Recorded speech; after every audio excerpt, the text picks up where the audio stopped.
بسم اللہ الرحمن الرحیم۔ میں ہوں ڈاکٹر طاہر عزیز ظفر، اپنے چینل ہومیوپیتھی ہیون سے۔ آج کا ہمارا موضوع ہے دمہ، استھما۔ استھما ایک تشنجی مرض ہے۔ دمہ ایک ایسی حالت ہے جس کی وجہ سے آپ کے ایئر ویز سوجن، تنگ اور بغلم سے بھر جاتے ہیں۔ اس سے سانس لینا مشکل ہو سکتا ہے یا دیگر علامات جیسے سینے میں جکڑن، کھانسی، کھڑکھڑاہٹ پیدا ہو سکتی ہے۔ دمہ کے عام حرکات میں الرجی جیسے پالتو جانور وغیرہ سے، دھواں، سرد موسم، ورزش، تیز ہوا اور تناؤ شامل ہیں۔ اگر علاج نہ کیا جائے تو دمہ کے حملے مہلک ہو سکتے ہیں۔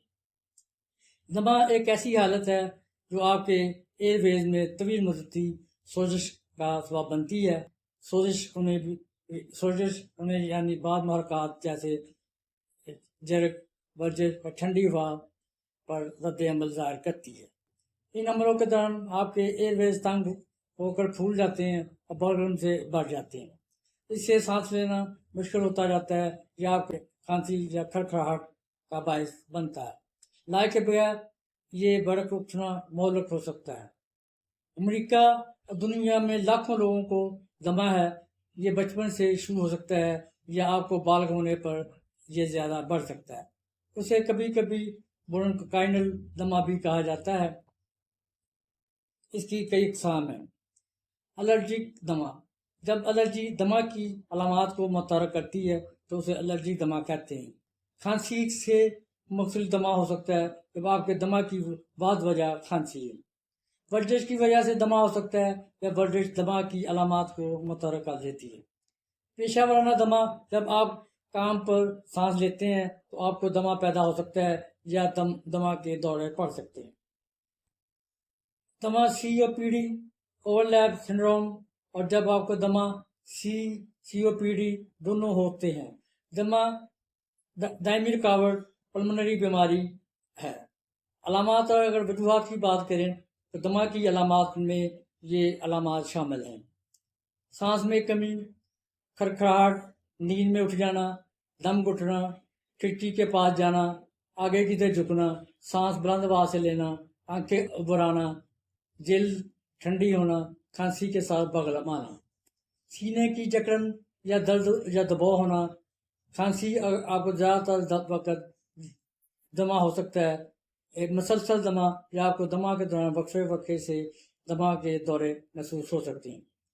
دمہ کا سبب بنتا ہے، ماہرین کو یقین نہیں ہے کہ دمہ کی وجہ کیا ہے، لیکن آپ کو ذرا خطرہ ہو سکتا ہے اگر آپ کیمیکل سپرے، موسم کی تبدیلی، کالی کھانسی، خسرہ، وجہ، غم وغیرہ میں مبتلا ہیں۔ الرجی یا ایگزیما کے ساتھ رہنا، زہریلے مادوں، دھوئیں یا سیکنڈ ہینڈ دھوئیں، سگریٹ نوشی کے اثرات ہونا، خاص طور پر ابتدائی زندگی میں الرجی یا دمہ کے ساتھ حیاتیاتی وائلن ہونا۔ بچپن میں بار بار سانس کی انفیکشن جیسے RSV کا تجربہ کرنا دمہ کو متحرک کرتا ہے۔ دمہ کے محرک کچھ بھی ہیں جو دمہ کی علامات کا سبب بنتے ہیں یا انہیں بدتر بنا دیتے ہیں۔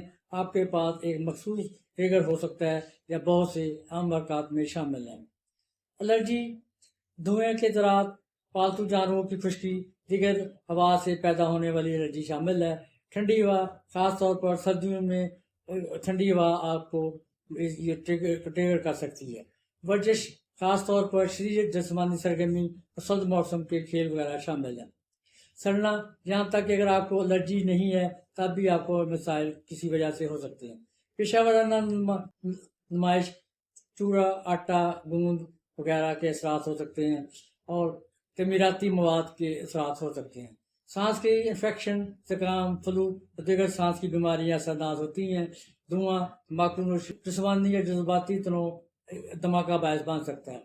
مضر کیمیکل یا پرفیوم، نیل پالش، گھریلو کلینر، ایئر فریشنر وغیرہ بھی اس کا باعث بن سکتے ہیں۔ بعض اوقات ہوا میں زہریلے مادے ہونا اس کی وجہ بنتے ہیں۔